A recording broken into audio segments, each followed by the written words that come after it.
अब आप हेडिंग लिखेंगे Dalton's law of partial pressure.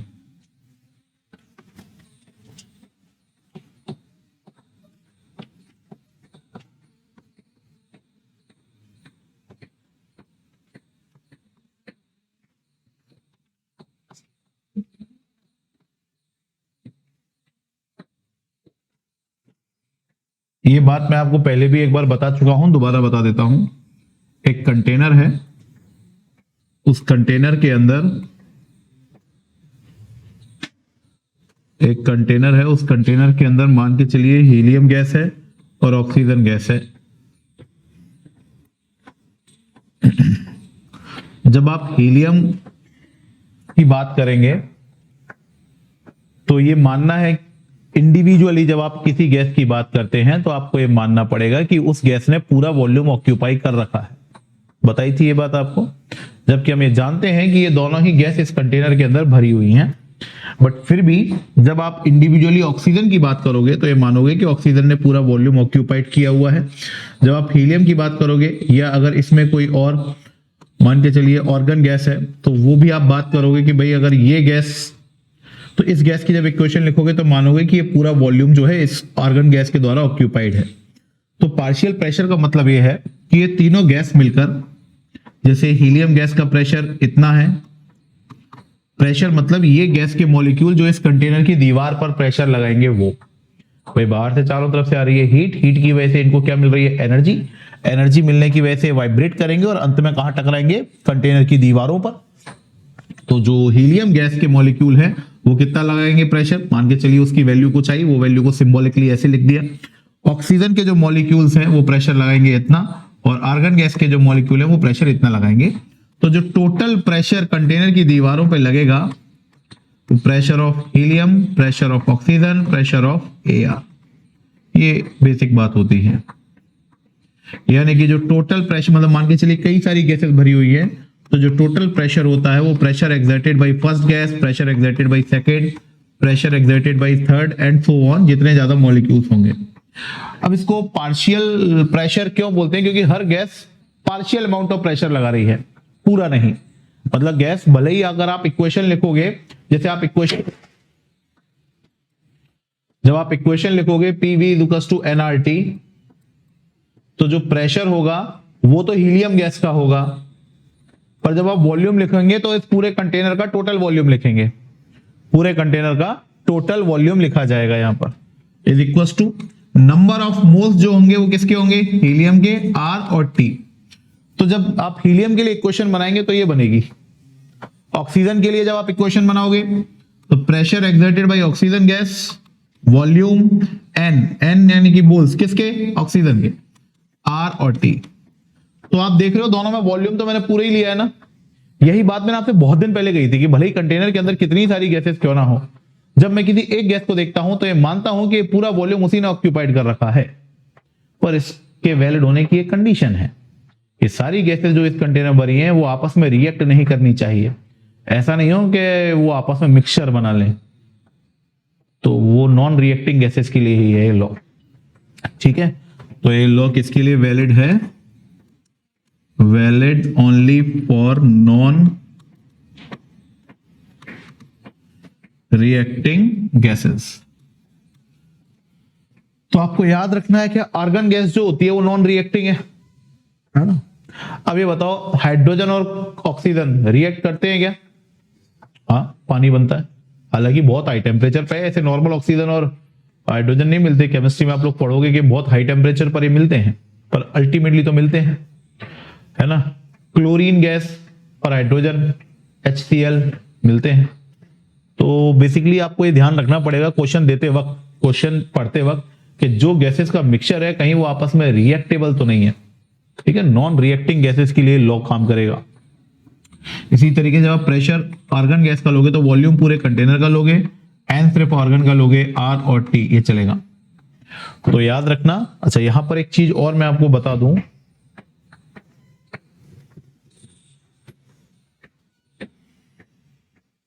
एक चीज और समझ लो अच्छी तरह डाल्टन्स लॉ में ही।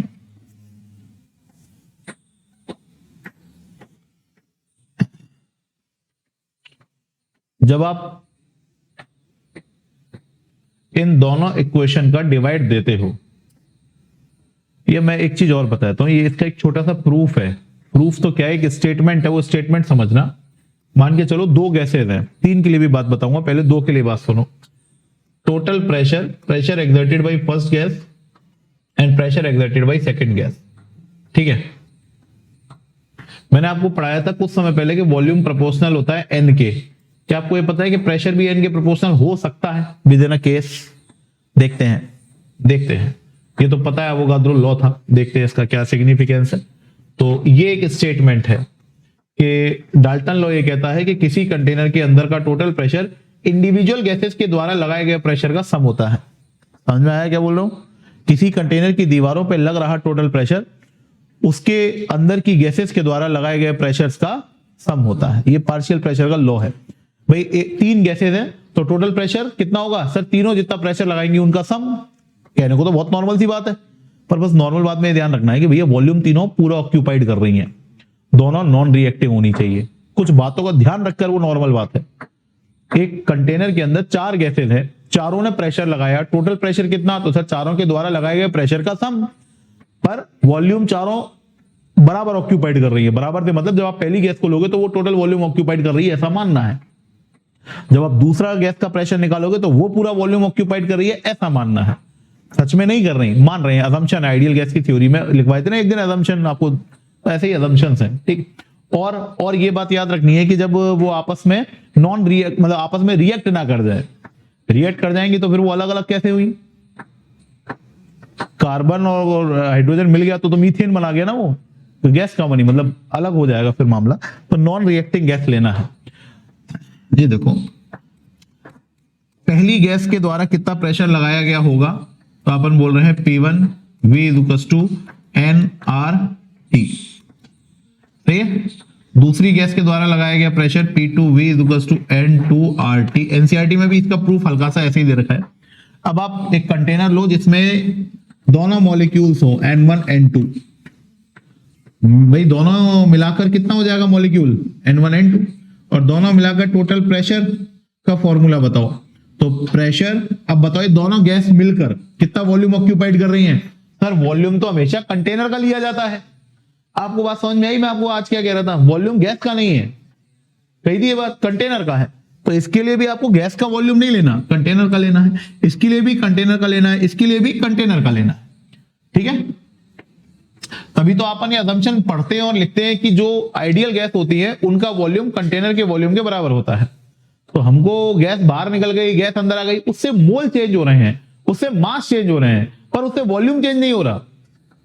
कंटेनर के अंदर की गैस का वॉल्यूम उतना ही रहता है जितना हमेशा कंटेनर का होता है। जो बाहर निकल गया सर गैस एक्सपेंड हो गई, वो तो सराउंडिंग में गई है। आप जिस सिस्टम की बात कर रहे हो वो सिस्टम है कंटेनर। आप गर्म किसको कर रहे हो? कंटेनर को कर रहे हो।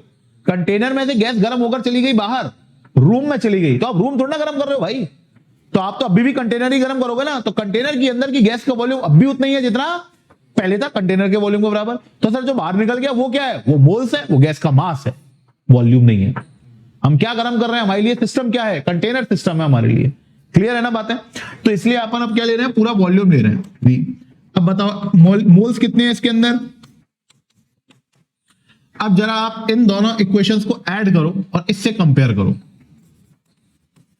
ऐड इक्वेशन 1 एंड 2, दोनों इक्वेशन को ऐड किया मैंने, तो P1 + P2V = N1 + N2, और वही कॉमन क्या आ जाएगा? RT। अब इस इक्वेशन 3 को और इस इक्वेशन 4 को कंपेयर करो। Compare equation 3 and 4।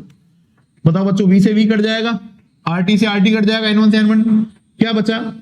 PT = P1 + P2। तो ये छोटा सा एनसीईआरटी में डेरिवेशन दे रखा है, ऑल्दो अपन को इसके डेरिवेशन की आवश्यकता नहीं है, पर एक चीज सीखनी है, वो सुनो।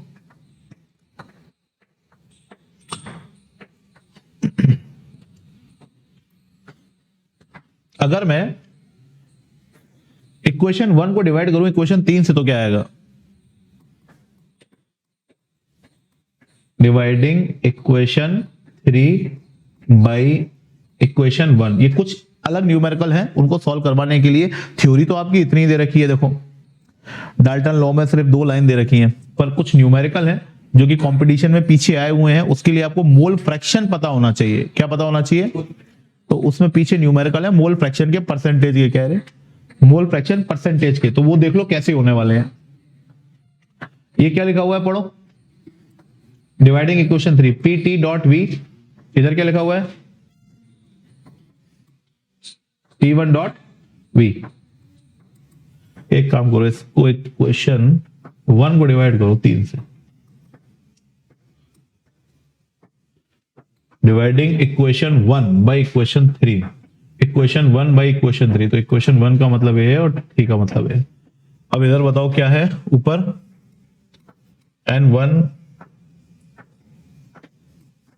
N1 RT, इधर क्या है बताओ?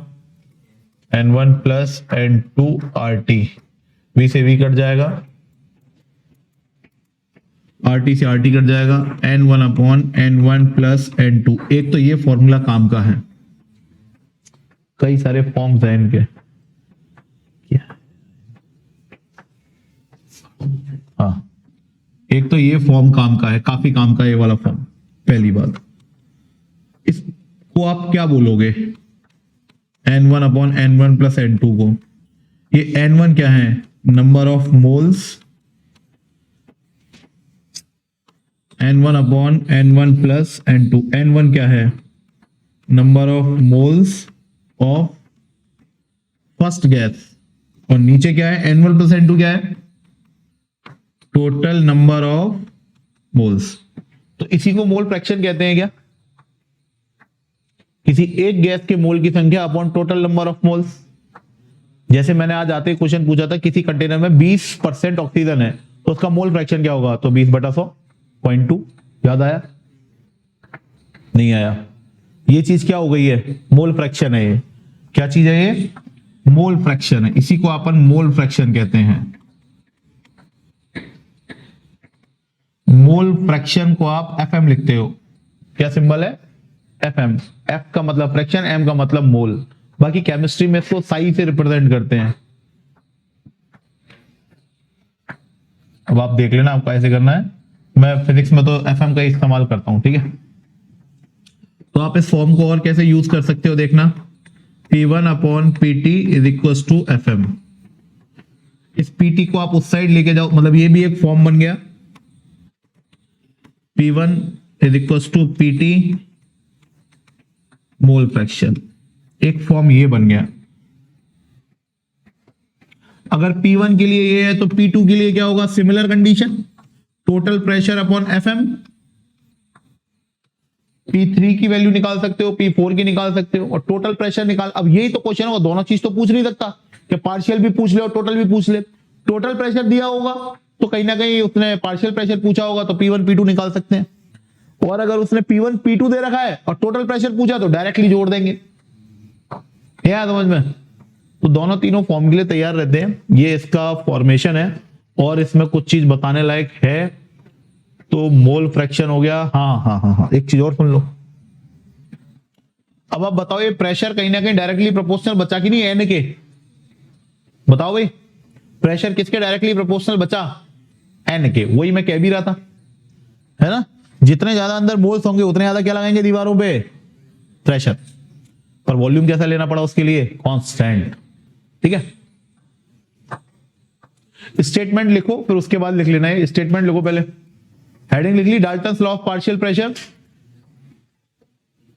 ब्रैकेट में लिख लेना valid only for non reacting gases, valid only for non reacting gases.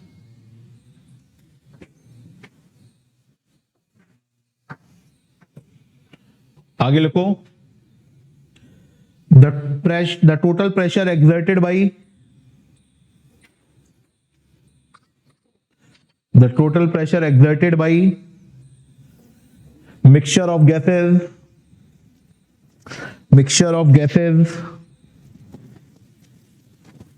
is equal to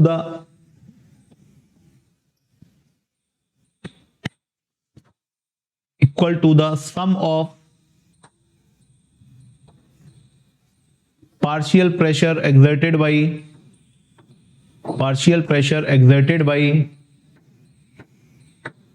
individual gas present in the mixture. लिख लो, ये लो। देखो आज आते ही ये बात बताई थी मैंने आपको।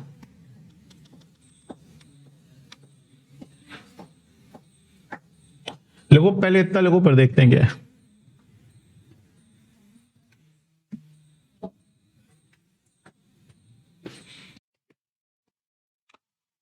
चलिए देखो, डाल्टन के कुछ क्वेश्चन करते हैं इसके। जैसे मान के चलिए एक कंटेनर है, Dalton's law of partial pressure के कुछ क्वेश्चंस करते हैं डाल्टन लॉ के। आप थोड़ा मल्टीप्लाई डिवाइड करवाना। मान के चलो एक कंटेनर है, 5 लीटर इसका वॉल्यूम है, या चलो 10 लीटर लेते हैं, सिंपलिसिटी रहेगी। और इसके अंदर एक गैस है C2H6। कौन सी है? C2H6 का नाम क्या होता है? Ethane, C2H6। और ये है मान के चलो इसका मोलर मास कितना होगा? कार्बन 2 है तो 12 का 12 बर्दनी 24, 24 और 36 तो 15 ले लो, आसान रहेगा। और एक गैस ले लो आप इसमें, मीथेन नहीं, ऑक्सीजन ले लो, तो ऑक्सीजन का हो जाएगा 32, तो ये ले लो आप 48 ग्राम 15। ठीक है, ये दोनों का मिक्सचर लिया। टेम्परेचर है 27 डिग्री सेल्सियस और पार्शियल प्रेशर भी निकालना है और टोटल प्रेशर भी निकालना है, ऐसा समझ लो। ठीक है, ये कंडीशन इतनी ही गिवन है। क्वेश्चन समझ में आ गया? एक कंटेनर है, कंटेनर में ये दोनों चीजें भरी हुई हैं, 2 गैसेस भरी हुई हैं और वॉल्यूम दे रखा है, टेम्परेचर दे रखा है। अब क्या चीज मिसिंग है बताओ? अच्छा, इसको कैलकुलेट करके मोलर मास तो आ ही जाएगा। तो N पता है, R पता है, T पता है, V पता है, क्या मिसिंग है? P। वही पूछा है, पार्शियल प्रेशर बताओ, टोटल प्रेशर बताओ। तो प्रेशर के लिए पहले मेरे को N पता होना चाहिए, तो N of C2H6 given mass upon molar mass. Given mass कितना है? 15, और इसका मोलर मास, तो कार्बन कितने हैं? 2। एक कार्बन का कितना मास होता है? 12, 12 दूनी 24। हाइड्रोजन कितने हैं? 6, तो 24 प्लस 6 कितना हो जाएगा इसका मोलर मास? 30। तो ये कितना हो जाएगा? ये 1/2 लिख देना, या 0.5, जैसे भी काटा पीटी सही पड़ जाए। अब आ जाओ ऑक्सीजन पे, तो ऑक्सीजन का small m upon capital M। Oxygen का गिवन मास कितना है? 48, और मोलर मास कितना होता है? 32। तो एक ऑक्सीजन का कितना होता है? 16। कितने यहाँ पर डाई एटॉमिक गैस है? तो 2। तो ये कितना हो जाएगा? 16 कम 16, 16 32, 16 3 48, तो 3/2 यानी कि 1.5। अब जब आपको जरूरत पड़े पार्शियल प्रेशर की, तो प्रेशर का फॉर्मूला मैं निकाल रहा हूं पहले C2H6 के लिए। तो pressure into volume into N RT, ये फॉर्मूला लगेगा। तो आपको N1 पता होने चाहिए थे कि नहीं? मतलब N किसके? C2H6 के, C2H6 के। अब आप बताओ, प्रेशर पता करना है अपन को C2H6 का। वॉल्यूम कितना है? 10 लीटर दे रखा है। N कितना आया हुआ है? 0.5, R 0.0821 ही लेना है। और ये 27 डिग्री सेल्सियस है रूम टेम्परेचर, तो केल्विन में हो जाएगा ये 300 केल्विन। और बच्चों इसका मल्टीप्लाई करोगे, डिवाइड करोगे, तो प्रेशर आपका आ जाएगा। ठीक है, ये डेसिमल हट जाएगा, 0 ये कट जाएगा, 5 या 15, 15 का मल्टीप्लाई 0.0821 से करोगे, जो भी आंसर आ जाएगा आ जाएगा। अब ये बताओ, सिमिलर केस किसके साथ लेना है आपको? ऑक्सीजन के लिए। तो ऑक्सीजन के लिए कैसे निकालोगे आप? तो ऑक्सीजन के लिए निकालने के लिए अपन को वॉल्यूम, फिर से पूरा वॉल्यूम रखेंगे अपन। N किसके लेंगे अपन? ऑक्सीजन के। R की जगह R, T की जगह T। ठीक है, ये P, ये आपका 10, ये कितना था? 3/2 यानी कि 1.5, 0.0821 और वही एक 300। ठीक है, 15 3 45। इस बार वैसे बताओ मेरे को, कौन सी गैस ज्यादा प्रेशर लगा रही है? इसमें 15 का मल्टीप्लाई हो रहा है R से, इसमें 45 का। क्यों? क्योंकि इसका मास ज्यादा था, तो इसके मॉलिक्यूल्स भी ज्यादा हैं, तो प्रेशर भी ज्यादा लगाएंगे। आगे जाकर आप पढ़ोगे इसी चैप्टर में कि हर मॉलिक्यूल फिक्स अमाउंट का प्रेशर लगाता है।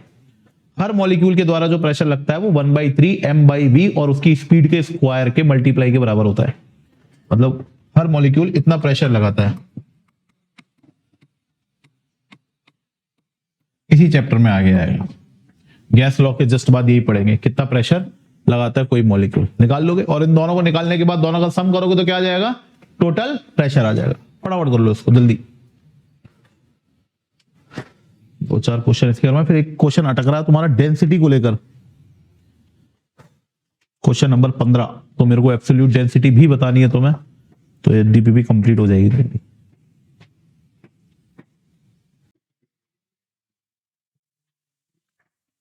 क्वेश्चन नंबर 17, 8 ग्राम ऑक्सीजन है, 14 ग्राम नाइट्रोजन है, 22 ग्राम कार्बन डाइऑक्साइड है, is mixed in a container of 10 litre capacity. तो वॉल्यूम कंटेनर का ही काउंट होगा ना भाई।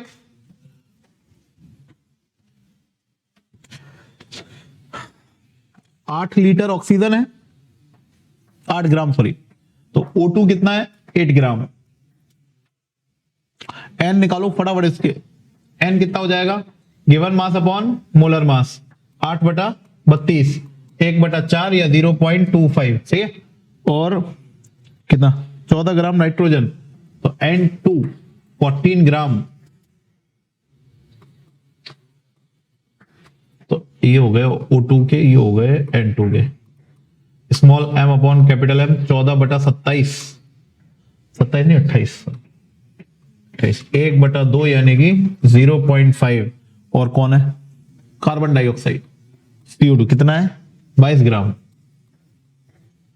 तो CO2 का गिवन मोलर मास कितना होता है, कार्बन का 12 और ऑक्सीजन का 32, 12 44, तो 1/2 ही इसका हो गया, यानी कि 0.5, 0.5 और 0.25 ये इनके फ्रैक्शंस हैं। वॉल्यूम कितना दे रखा है, 10 लीटर, और ये कैपेसिटी इसकी 27 डिग्री सेल्सियस यानी कि 300 केल्विन पर है। Find pressure exerted by mixture in terms of atmospheric. तो अपने तो एटमॉस्फेरिक प्रेशर में आएगा क्योंकि अपन आर की वैल्यू वही रखेंगे। तो प्रेशर पूछा है, सबसे पहले किसका प्रेशर निकालेंगे, ऑक्सीजन का, तो PV equals to N R और T, सही है। वॉल्यूम कितना है, 10 लीटर, N कितने उसके 0.25, R 0.0821 और टेम्परेचर कितना हो गया 300 केल्विन। 0 से 0 कट गया, इस डेसिमल को हटाओगे तो 2 0 आएंगे, 1 0 1 कट गया और यहां पर लग जाएगा पॉइंट। क्लियर है ना, 25 × 3 75 और ये डेसिमल और ये 0.082 ही ले लो, चलो कितना आएगा करो कैलकुलेट। बेचारा से लगे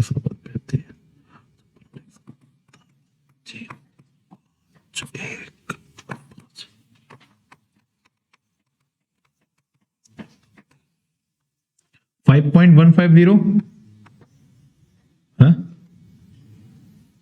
अच्छा एक डेसिमल इसका भी तो है, सॉरी ये तो बस इसका आया 1 2 3 4, ठीक है। इंडिविजुअल आंसर दे रखे हैं, क्या है ऑप्शन,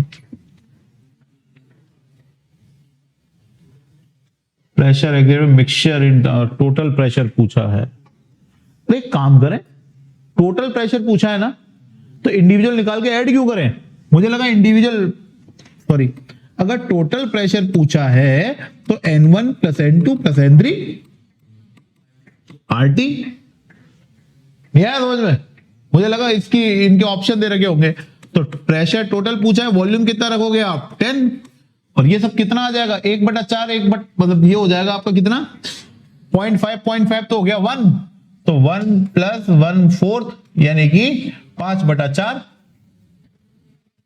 5/4, R की वैल्यू 0.082 और ये हो गया 300, सही है ना भाई, ये कट गया एक बार, क्या गलत है इसमें, ये 2 और ये 15, 15 × 5 75, 75/2 इंटू 0.082 कितनी बार जाएगा? 0.041। 75 इंटू 0.041 तो 41 इंटू 75 5 20 7 28 5 7 10 3 3075 1 2 3 3.075 टोटल प्रेशर लग रहा है। क्या आंसर है इसका? ऑप्शन क्या है? 3। क्या आंसर है इसकी? की तो लास्ट में है। क्या है? मॉड्यूल की लास्ट में होगी इसकी की है। Kinetic theory of gas, DPP number 3, question number 17। 2 का मतलब 3। अब आप इससे मिलते जुलते क्वेश्चन करोगे, जैसे question number 16, question number 13, question number 12, question number 9, 11 भी कर सकते हो। ठीक है, और देख लेना किसी में आ रहा हो तो। अब देखो एक क्वेश्चन नंबर 15 और है, बस इसके कॉन्सेप्ट को करवा के और विराम देंगे। अब अपन इसके क्वेश्चन को कैसे करवाएं, तो हेडिंग लिख लो। ये कर लोगे? क्या करना है? क्या करना है इसका? ओके, हेडिंग लिख लो ना, एब्सोल्यूट डेंसिटी।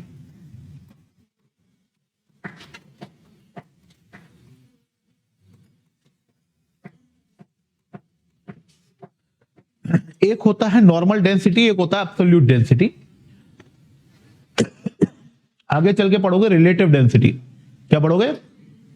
रिलेटिव डेंसिटी का फ्लूइड में लेना देना है कि किसी भी फ्लूइड की density with respect to water at 4 degree Celsius temperature. फिलहाल मैं रिलेटिव डेंसिटी नहीं पढ़ा रहा, मैं आपको एब्सोल्यूट डेंसिटी पढ़ा रहा हूं। क्या एक दिन मैंने आपको एक फॉर्मूला लिखवाया था डेंसिटी का? याद है क्या? इसमें कैपिटल एम क्या है? बताओ आप, कैपिटल एम क्या है?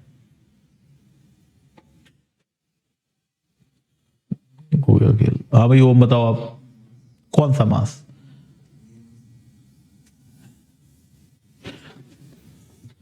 किसी को याद है क्या था? क्या था? हाँ, मोलर मास था बेसिकली। ये मैं आपको समझा देता हूं क्या कहानी थी। P V equals to N R T होता है। एन को आप क्या लिखते हो?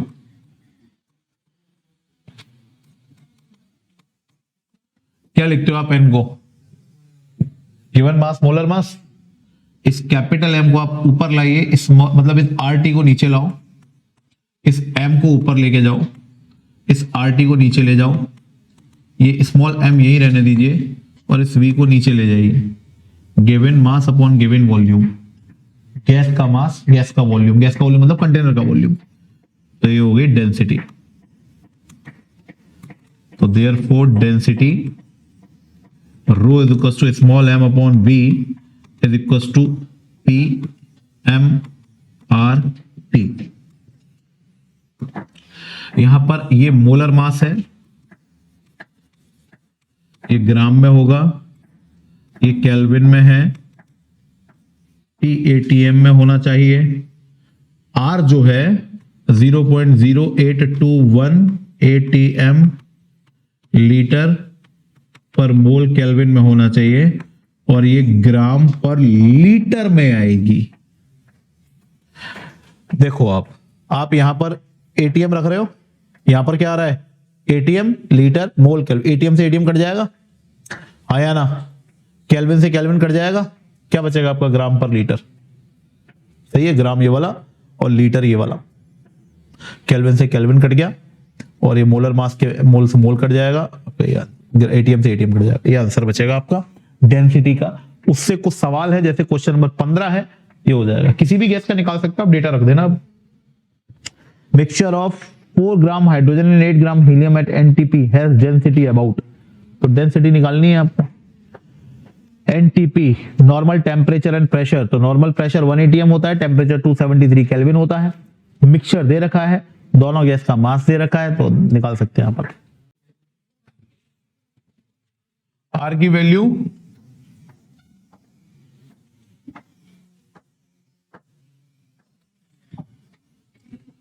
आइडियल गैस इक्वेशन थी अपन की P V is equal to N R T. Avogadro hypothesis काम कब करती है? जब प्रेशर 1 atm रखा गया हो, टेम्परेचर 273 केल्विन हो, याद रखें डिग्री सेल्सियस नहीं केल्विन, ठीक है। ऐसी सिचुएशन के अंदर 1 मोल ऑफ एनी गैस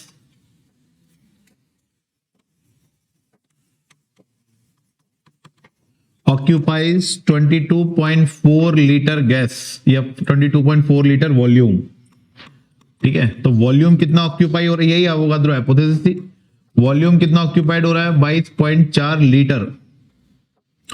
तो आप रखोगे P V equals to N R T में आर की अगर वैल्यू निकालनी है स्टैंडर्ड वैल्यू, तो पी और वी तो यही रहेगा, एन और टी नीचे आएगा।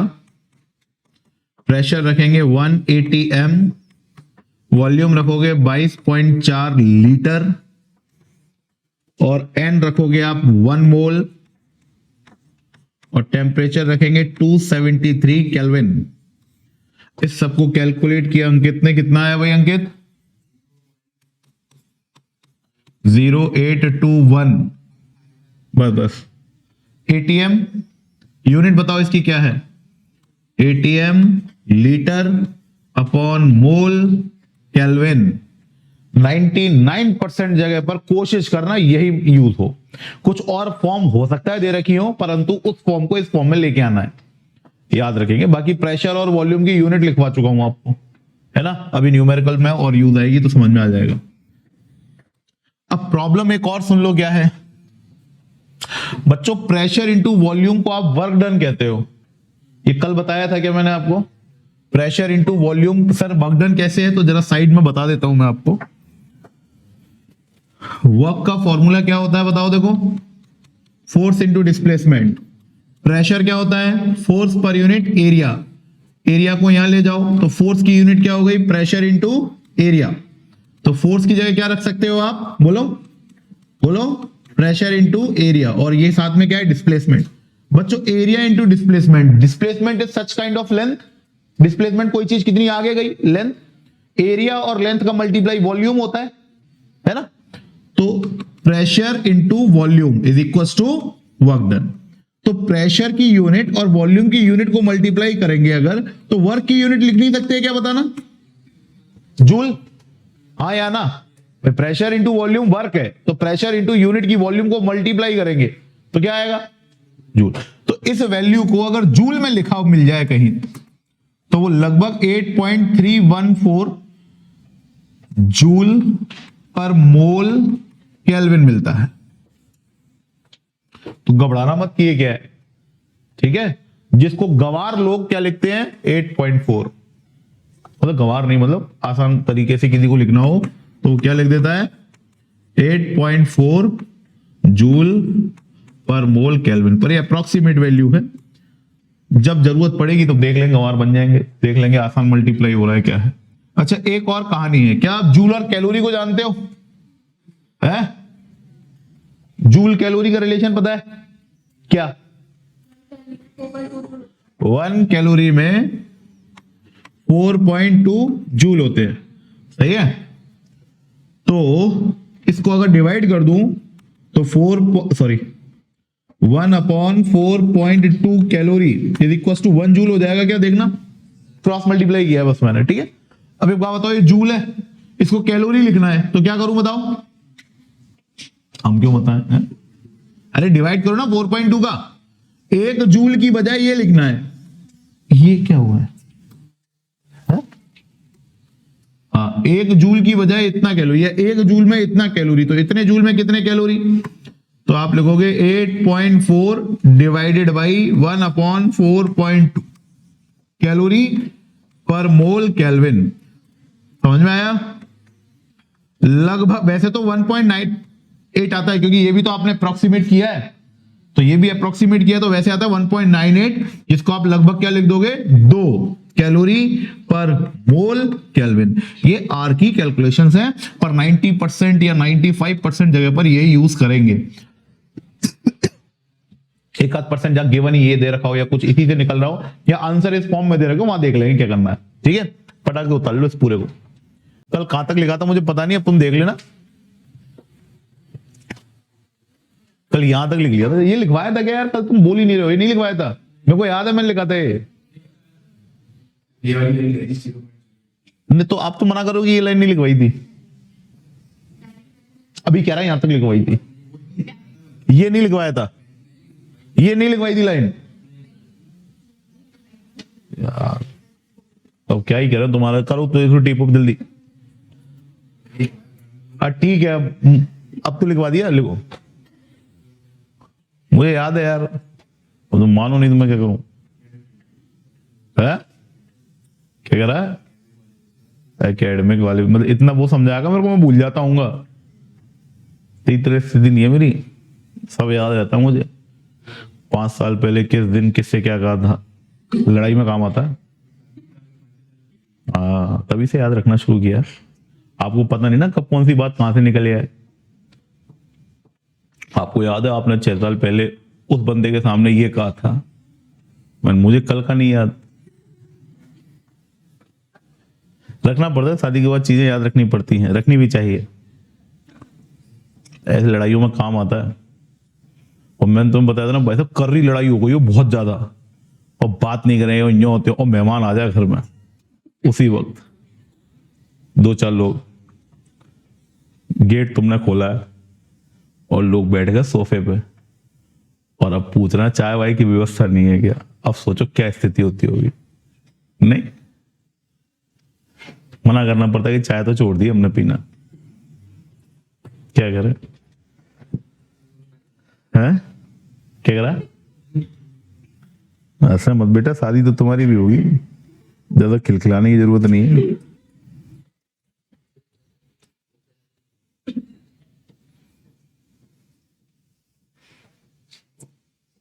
भैया थोड़ा मल्टीप्लाई डिवाइड में हाथ स्ट्रांग रखना अपना, मतलब ऐसा नहीं कि बहुत ज्यादा समय ले लो, थोड़ा थोड़ा स्पीड अप रखना मामला।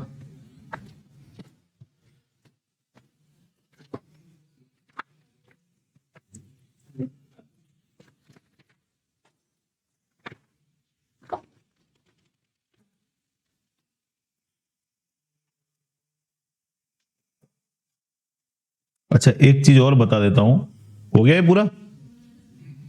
कंटेनर का वॉल्यूम गैस का वॉल्यूम माना जाता है कई जगह, कई क्वेश्चनों में जेई में कंटेनर के वॉल्यूम को ही गैस का वॉल्यूम माना गया है। मैं अभी समझाता हूं आपको कैसे, क्योंकि इसमें भी 7-8 क्वेश्चन मैंने देखे तो उसी लॉजिक को हिट कर रहे हैं। वो लॉजिक है भी प्रॉपर लॉजिक है।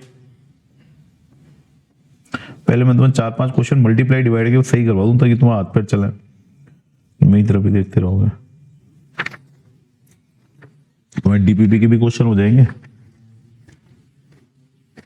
एक तो यार इसके क्वेश्चनों के लिए बार बार पीछे जाना पड़ रहा है। नहीं नहीं नहीं वो मैं नहीं करवाऊंगा। अबे क्यों नहीं करवाऊंगा, जब पढ़ा रहा हूं तो नहीं करवाओ। करवाएंगे करवाएंगे सब करवाएंगे, जल्दी जल्दी करो तुम। हो गया सबका? चलो बात याद रखना, पहले तो मैं तुम्हें 2-4 क्वेश्चन करवा रहा हूं बिल्कुल बेसिक, कोई कहीं आए हुए नहीं है, डीपीपी में है और पीछे 1-2 जगह है, हालांकि आए हुए नहीं है पर मल्टीप्लाई डिवाइड के लिए पता होने चाहिए, है ना। एक चीज उससे पहले और बता देता हूं, तुम्हारे काम में आएगी, बात सुनो। जैसे मैं लिखता हूं ओपन वेसल या ओपन कंटेनर, ओपन कंटेनर का मतलब क्या है और क्लोज कंटेनर का मतलब क्या है, और आगे चल के जैसे ही थर्मोडायनेमिक्स पे आएंगे तो ओपन क्लोज के साथ एक आइसोलेटेड और आ जाएगा, 3 आएंगे। अभी सिर्फ गैस लॉ के लिए, आइडियल गैस के लिए, केटीजी के लिए आपको 2 चीज याद रखनी, ओपन कंटेनर क्लोज कंटेनर। पर ये बात ध्यान रखना, आगे चल के मैं बताऊंगा एक आइसोलेटेड और होता है। ओपन में क्या होता है, वॉल्यूम और प्रेशर कांस्टेंट रहते हैं। अब आप सोचोगे सर कैसी बात कर रहे हो, अगर आप एक कंटेनर ले रहे हो, उस कंटेनर को आपने गैस पे रख दिया, है ना, आग लग गई इसमें। अब इसमें जो अंदर मॉलिक्यूल्स हैं वही तो गैस है। अब ये मॉलिक्यूल धीरे धीरे ऊपर जाएंगे, ओपन है ना ये, तो ऊपर ढक्कन तो लगा नहीं है इसका, तो गैस का वॉल्यूम बढ़ नहीं जाएगा क्या? ये सोच रहे हो ना, गैस गैस बाहर चली जाएगी। मैं वही कह रहा था, अपन को गैस का वॉल्यूम इक्वल टू कंटेनर का वॉल्यूम लेना है। क्या बोला? हाँ, गैस का वॉल्यूम मतलब आप सिस्टम किसको मान रहे हो? एक होता है सिस्टम, एक होता है सराउंडिंग। बोलो। सिस्टम यानी कि ये कंटेनर और उसकी गैस, ठीक है, और सराउंडिंग मतलब उसके बाहर की कहानी। अब बताओ, उस कंटेनर में जो हमेशा गैस रहेगी उसका वॉल्यूम तो कंटेनर के वॉल्यूम के बराबर होगा ना। बाकी जो गैस बाहर चली गई वो तो सराउंडिंग में गई है। अपन काहे के लिए खेल रहे हैं? तो अपने लिए गैस का वॉल्यूम हमेशा वही रहेगा जो कंटेनर का वॉल्यूम है। ये बात ध्यान रखना। तो बताओ, आप इसमें आग लग रही है तो अंदर का वॉल्यूम कांस्टेंट है, अंदर का प्रेशर कांस्टेंट है। क्या चीज है जो वेरिएबल है? N, number of moles. क्या कुछ गैस के वेपर बाहर चले गए? गैस के मॉलिक्यूल स्टीम बन के बाहर चले गए? तो क्या उतने मोल्स अंदर हैं क्या जितने पहले थे? कुछ बाहर नहीं चले गए क्या? हाँ भाई सुमित, ये 1 2 3 4 5 6 7 8 9 थे, थोड़ी देर बाद आग वाग और बढ़ी तो 2 4 मॉलिक्यूल ऊपर नहीं चले जाएंगे क्या? चले जाएंगे। तो वॉल्यूम चेंज नहीं होगा, मास चेंज होगा। पर पूरी इक्वेशन में मास कहीं पर है क्या? एम नहीं है, पर एम की जगह क्या है? एन। एन में ही तो small M upon capital M छुपा हुआ है। मोल का फॉर्मूला क्या होता है? Small M upon capital M. तो मास कम होगा ना, मास तो है नहीं। मास के लिए क्या दे रखा है? एन। तो अपन क्या चीज कहेंगे? एन, यानी कि मोल्स। वो क्या है? वेरिएबल। खेल समझ में आया? ओपन वेसल का काम। सही है। अब बताओ, क्लोज वेसल में क्या होगा? ढक्कन लगा दिया जाएगा? अरे हाँ ना हुआ तो बोले यार है। ये क्लोज्ड वेसल है, इसके ऊपर देखो तुमने इसको ढक्कन लगा, बंद कर दी, बंद। क्लोज्ड वेसल है ना, कुकर टाइप का है।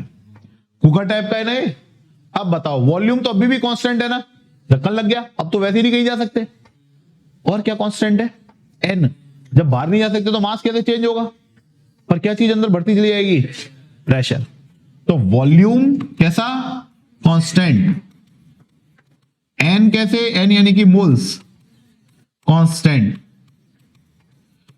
और प्रेशर वेरिएबल। तो एक क्लोज कंटेनर की कहानी है। और ये एन में कहीं ना कहीं हिडन तौर पे क्या याद रखना है? मास। क्योंकि एन के फॉर्मूले में होता भी है mass, small M upon capital m होता है। ठीक है, ये और लिख लो थ्योरी में।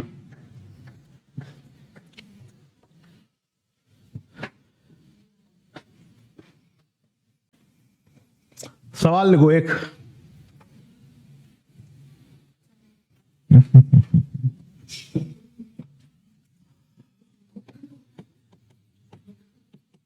फाइंड द वॉल्यूम ऑफ, अरे बते नहीं, find the volume of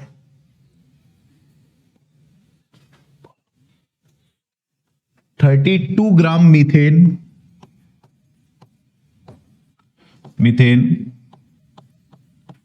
methane के ब्रैकेट में आइडियल गैस। मैंने अभी आपको बोला कि इनमें से एक भी गैस जो मॉड्यूल में दे रखी है, इस मॉड्यूल में 8-9 क्वेश्चन है इसी वैरायटी के, अलग अलग तरह कुछ मिला जुला का। उसमें कभी नाइट्रोजन मिलेगा, कभी मीथेन मिलेगा, कभी अमोनिया मिलेगा। एक भी आइडियल नहीं होती। मान रहे हैं कि आइडियल सिचुएशन की बात कर रहा है, आइडियल गैस सच में नहीं होती, मान रहे। Find the volume 32 gram methane gas, है ना, एट 50 सेंटीमीटर ऑफ प्रेशर या 50 centimetre of Hg pressure. Volume निकालना है ना। And 27 degree Celsius temperature. ये सवाल है। सिर्फ सवाल का उद्देश्य आपको मल्टीप्लाई डिवाइड करवाना है और कुछ नहीं है। प्रेशर दे रखा है क्या? टेम्परेचर दे रखा है क्या? और वॉल्यूम पूछा है आपसे। आर पता होता है अपन को, है ना। क्या चीज है जो इसमें और निकालनी है? एन।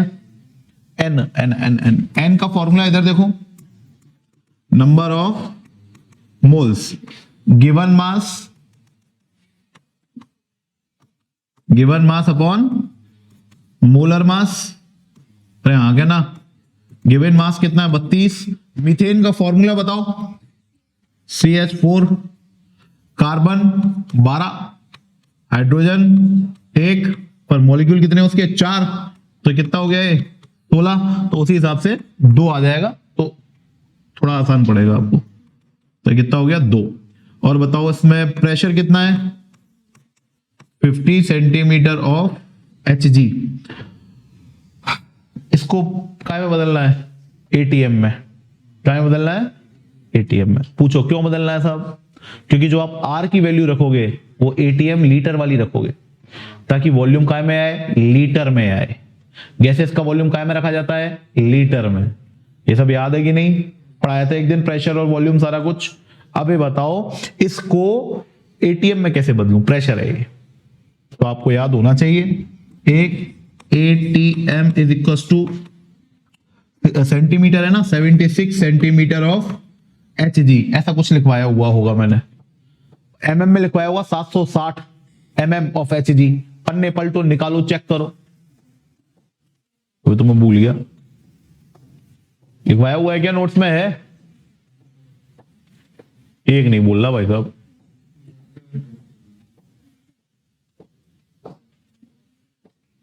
है 5-7 यूनिट लिखवाई थी कि टॉर बार ये पास्कल है ना। चलो अब एक बात बताओ, तो इसको कैसे करें? तो कैसे करें इसको? ATM कैसे बदलें इसको? तो अगर 76 सेंटीमीटर ऑफ Hg कॉलम है तो 1 सेंटीमीटर ऑफ Hg कॉलम में कितना ATM होगा? सही है, 1 सेंटीमीटर ऑफ Hg। तो 50 सेंटीमीटर में, तो सर 50 में डिवाइड कर दो आप 76 का। सिस्टम समझ में आया नहीं आया? देख लो इधर एक बार, फिर बाद में अगलाते हो। एक ATM में 76 centimetre of Hg column, 1 centimetre में तो वो 76 आ जाएगा नीचे, तो 1 सेंटीमीटर ऑफ Hg कॉलम का मतलब 1/76 ATM। तो आज के बाद कभी भी आपको 50 दिया हो तो 50 का डिवाइड 76 से कर देना, 100 दिया हो 100 का डिवाइड 76 से कर देना, जो भी गिवन हो सेंटीमीटर में उसका डिवाइड 76 से कर दोगे तो ATM में आ जाएगा। और अगर यहां पर सेंटीमीटर की बजाय mm होता तो डिवाइड होता 760 का। क्या डिवाइड होता? 760, क्योंकि वो mm में था। याद रहेगा ये, यूं नहीं अगले सवाल में फिर हाथ में पूछ जाए तुम्हारे। तो इसको कैसे करोगे? 50/76 ATM। और यहां पर टेम्परेचर काय में दे रखा है बताओ? 27 डिग्री सेल्सियस में। काय में होना चाहिए, तो सिखाया था क्या आपको मैंने? 273 यानी कि 300 केल्विन। N आ गया, P है, T है, और क्या है? बस और क्या निकालना है आपको? वॉल्यूम। अच्छा R कितना होता है अपने पास? 0.0821 ATM लीटर मोल केल्विन। बताओ कितनी देर लगेगी आपको अपने सवाल करने में? PV = N RT। सही है, PV = N RT। V निकालना है तो V = N RT/V। इधर कर देते हैं इधर। बताओ आप देखो, वॉल्यूम = N कितना अपने पास? 2, R 0.0821 और T 300 केल्विन, और वॉल्यूम कितना? अच्छा सॉरी, प्रेशर है, प्रेशर है 50/76। ये 76 चला जाएगा ऊपर। अब काटा पीटी तो तुम ही करो, है ना, मैं नहीं कर रहा। 6, तो वॉल्यूम = 6 दूनी 12 इंटू 76, 0.082 रख दो। चलो 1 का भी क्या रखना, और बस डेसिमल प्लेस में है नहीं, इसमें कर लेना। इतना वॉल्यूम आ जाएगा। काय में आ गए वॉल्यूम? लीटर में। कर लोगे? बस कन्वर्जन याद रखना भैया, क्योंकि R की वैल्यू आपको एटमॉस्फेरिक लीटर में रखनी है, क्योंकि वॉल्यूम लीटर में ही चाहिए। और कल को अगर इसी टाइप के क्वेश्चन में प्रेशर निकालना हुआ तो वो ATM में चाहिए, है ना। तो आपको R की वैल्यू के हिसाब से बाकी चीजों को एडजस्ट करना पड़ता है।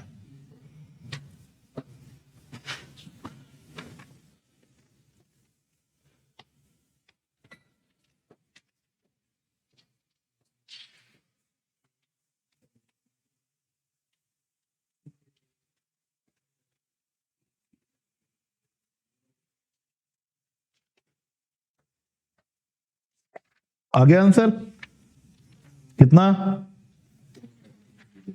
76 लीटर ना। चलो 78 आ रहा था, पता नहीं। चलो एक और क्वेश्चन लिखो, चलो घर पे करते हैं ना मल्टीप्लाई डिवाइड अपने। एक और सवाल लिखो।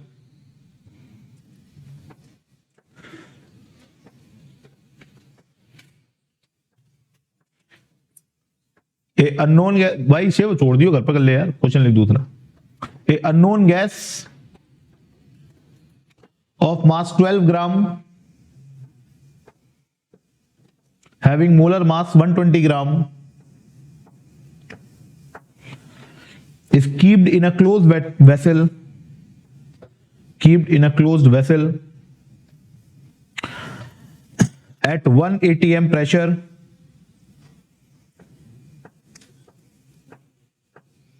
and T degree Celsius temperature. T small t degree Celsius temperature. Small t degree Celsius temperature. Full stop. If we increase the temperature by 10 degrees Celsius,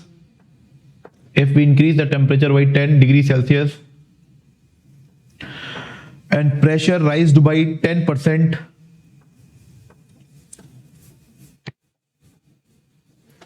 then find the temperature and volume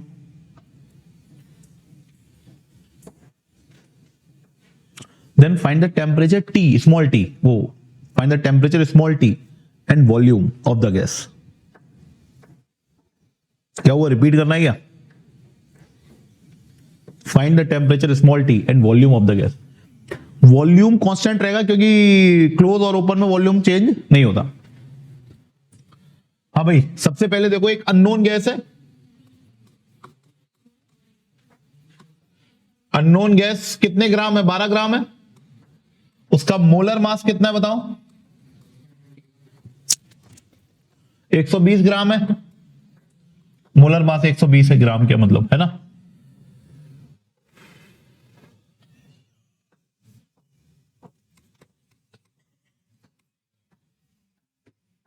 शुरुआत में उसका pressure कितना है बताओ? 1 atm।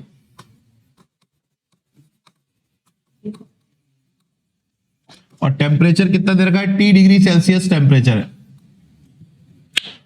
अब ये एक condition थी। अब उसका जो टेम्परेचर है वो 10 डिग्री सेल्सियस से राइज किया गया है और प्रेशर जो है वो इंक्रीज्ड बाई कितना? 10% है ना, 10%। तो एक तो ये टेम्परेचर पूछा है आपसे और वो वॉल्यूम भी पूछा है ना। अब सुनो क्या करना है इसमें। सबसे पहले एक इक्वेशन बनाओ इनिशियल, जब ये कुछ इंक्रीज नहीं हुआ है।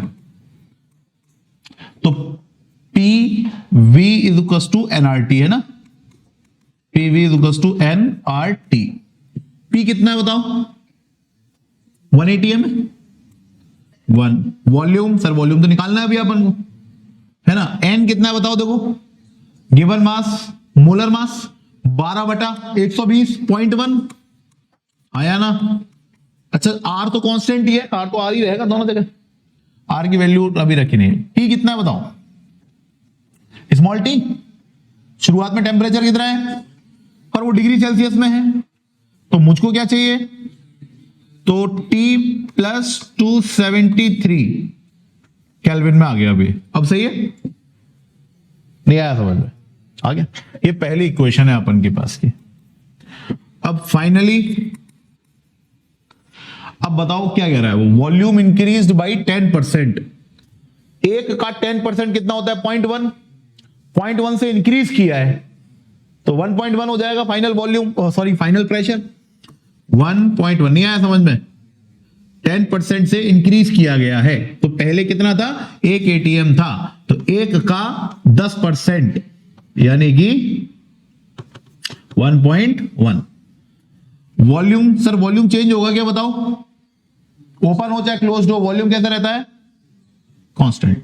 इज इक्वल टू क्या? मोल वैल्यू वही रहेगी, आर वही रहेगा। टेम्परेचर 10 डिग्री सेल्सियस से बढ़ाया है। अब बताओ पहले कितना था? टी, अब कितना हो गया? T plus 10 degree Celsius. इसको काय में बदलना है? नहीं आया समझ में? कौन है?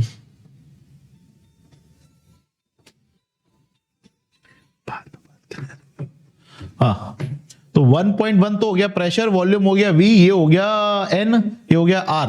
अब टेम्परेचर कितना कर दिया उसने, वो बोल रहा है कि टेम्परेचर T से 10 डिग्री बढ़ाया है। तो अब नया टेम्परेचर कितना हो गया बताओ, T+10, और T+10 तो डिग्री सेल्सियस में है, इसको केल्विन में कैसे बदलते हैं, 273 का है ना, सही है कि नहीं। तो 1.1 V 0.1 इंटू R इंटू ये और ये जुड़ जाएगा, कितना होगा T+283, सही है केल्विन। ये क्वेश्चन नंबर 2। अब आप एक बात बताओ, अगर आप इस इक्वेशन को और इस इक्वेशन को डिवाइड कर दो तो V तो कट ही जाएगा ना डायरेक्टली, LHS से LHS को डिवाइड करोगे और ये क्रॉस मल्टीप्लाई हो गया, आपको ये R भी कट जाएगा, 0.1 भी कट जाएगा, आपको T का आंसर मिल जाएगा। और जो भी T आए उसको किसी भी इक्वेशन में रख देना, इस इक्वेशन में रख देना, तो क्या आ जाएगा, V आ जाएगा। करके देखें,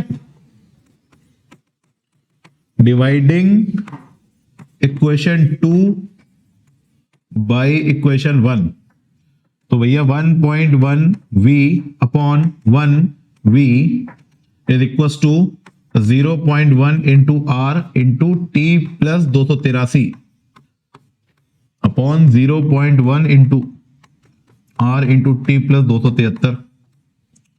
तो बच्चों ये V से V कट गया, ये हो गया 11/10, डेसिमल हटाया, 0 टिपक गया यहां पे, ये कट जाएगा, ये कट जाएगा, T+283 T+273। अभी क्या करें बताओ, क्रॉस मल्टीप्लाई कर लेते हैं, T उधर गया तो 11T, 273 इंटू 11 तो 273 3003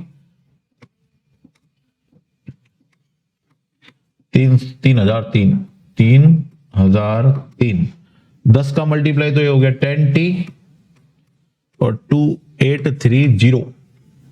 अब आप इस 10T को तो ले आओ यहां और ये चला जाएगा वहां, तो 11T minus 10T is equal to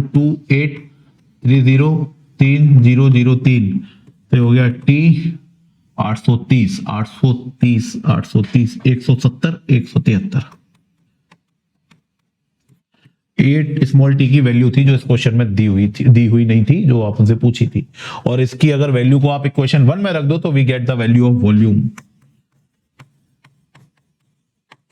if we put this value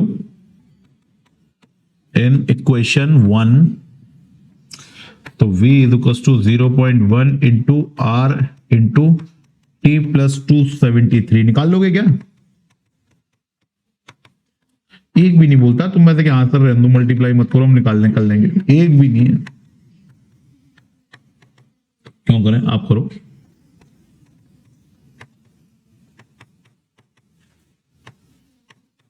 दो 273 में से 173 के कितने बचे, 100। अब बताओ ये डेसिमल हटेगा और ये डेसिमल हटेगा तो नीचे कितने जीरो आ जाएंगे, 4। भाई 1 2 3 4 और एक इसके 5, ये कट गया तो 10⁻³ आ जाएगी नहीं। अरे बस और कितना सोचोगे उसके लिए। तो 0.821 लीटर कितना वॉल्यूम हो गया उसका।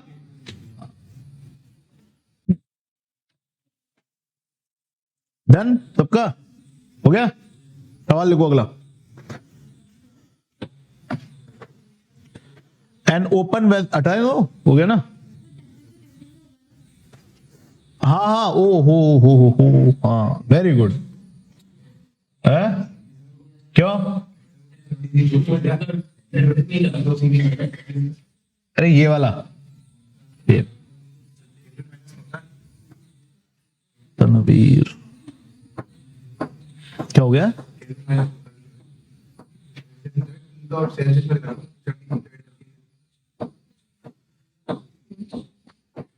10 डिग्री सेल्सियस को हमने यहां पर काय में बदला है। ये T डिग्री सेल्सियस था, अरे Ram Ram Ram, T degree Celsius था, हमने इस T डिग्री सेल्सियस को केल्विन में बदला है। यहां पर बदला है, यहां पर और यहां पर। तो हाँ, ये T की वैल्यू निकली है, T तो डिग्री सेल्सियस में ही है ना। हमने टी को इस पूरे टेम्परेचर, इस पूरी वैल्यू को आप केल्विन में कहोगे, पर ये जो स्मॉल टी है ये तो अपने आप में काय में आया है, डिग्री सेल्सियस में ही आया है। हमने तो पूरी टेम्परेचर को बदला था। सही, चलो लिखो अगला सवाल। कौन कौन का बज रहा है, कौन आ रहा था? चलो, in an open vessel contain air at room temperature,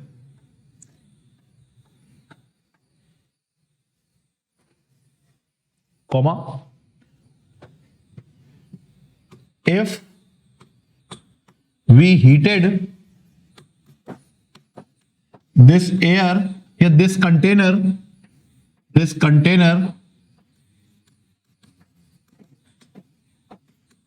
then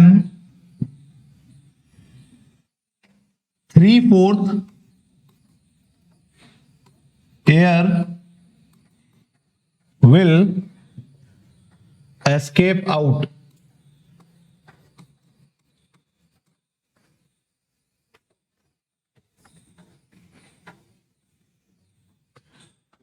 Then find out the temperature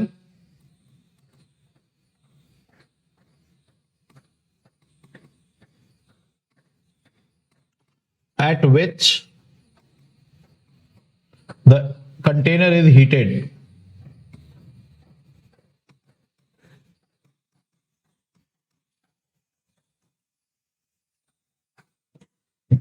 और इसमें शुरुआत में रूम टेम्परेचर पे थी, तो रूम टेम्परेचर का मतलब शुरुआत में जो टेम्परेचर है वो 27 डिग्री सेल्सियस है, यानी कि 300 केल्विन है।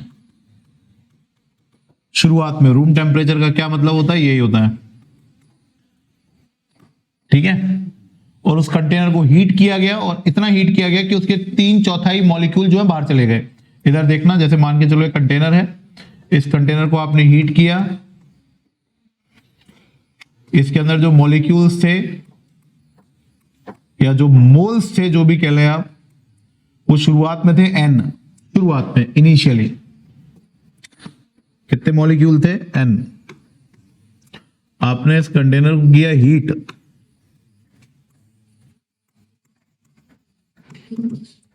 हीट के लिए टेम्परेचर कितना लिया आपने, स्मॉल टी, यही फाइंड आउट करना है आपको। अब बताओ क्या रहा होगा, इस कंटेनर में से कुछ मॉलिक्यूल जो है वो बाहर चले गए। कितने मॉलिक्यूल बाहर चले गए बताओ, n का 3/4, और अंदर कितने बचे, अंदर कितने बचे भाई, 3/4 बाहर चले गए तो 1/4 बचे। अरे n थे ना शुरुआत में, गर्म किया आपने तो कितने बाहर चले गए, 3/4, कितने बचे, 1/4। तो अब बताओ आप क्या पूछा है इसमें, कौन सा वेसल है, ओपन के क्लोज, ओपन है तभी तो बाहर जा रहे हैं, ओपन है, वॉल्यूम कैसा रहेगा, कांस्टेंट, वॉल्यूम कांस्टेंट रहेगा। कौन सी इक्वेशन लगेगी, पीवी इक्वल्स टू एनआरटी लगा दें क्या, प्रेशर पता है क्या, तो अगर पीवी इक्वल्स टू एनआरटी लगाओगे, चलो वी कट कटा जाएगा, रखोगे क्या पर, हाँ, और आर भी कांस्टेंट होगा, तो टेम्परेचर और एन की इक्वेशन बन जाएंगी। तो क्या टर्म बनेगी आपकी, पी वी इधर इधर इधर की इक्वेशन इधर लिख लेते हैं, P V equals to N R T, pressure V था, प्रेशर पी था, वॉल्यूम वी था, एन की जगह एन था, आर की जगह आर था, और टेम्परेचर शुरुआत में 300 केल्विन था।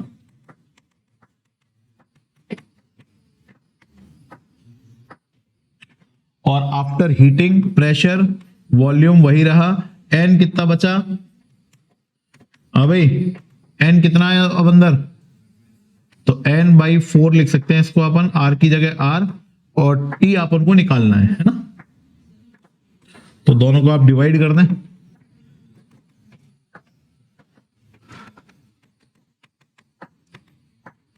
डिवाइडिंग बोथ इक्वेशन 2 and 1, तो देखो P V upon P V, N R 300 upon n/4 RT, इस साइड आ जाएगा 1, इधर लिखते हैं, इस साइड आ जाएगा 1/1, आर से आर कट जाएगा, एन से एन कट जाएगा, 4 चला जाएगा ऊपर, तो 4 तिया 12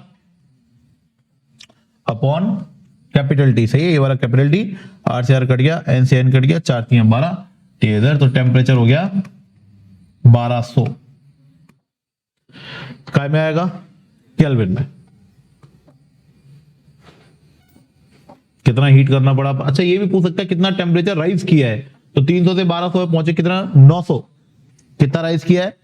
और कुछ भी रेशियो दे सकता था आपको, है ना। इसमें परसेंटेज भी दे सकता था कि 30% गैस बाहर निकल गई, तो 37 का फिर फ्रैक्शन निकाल लेते कि नहीं, ये फ्रैक्शन ही तो गिवन है 3/4। तो वो क्वेश्चन मान के चलो करवाई दूंगा, अभी लिख लो। वो आपसे क्वेश्चन में ये भी पूछ सकता है कि 37 डिग्री गैस बाहर चलेगी तो क्या होगा, सेम क्वेश्चन में, तो आपको 37 डिग्री का फ्रैक्शन निकालना पड़ेगा। सही है।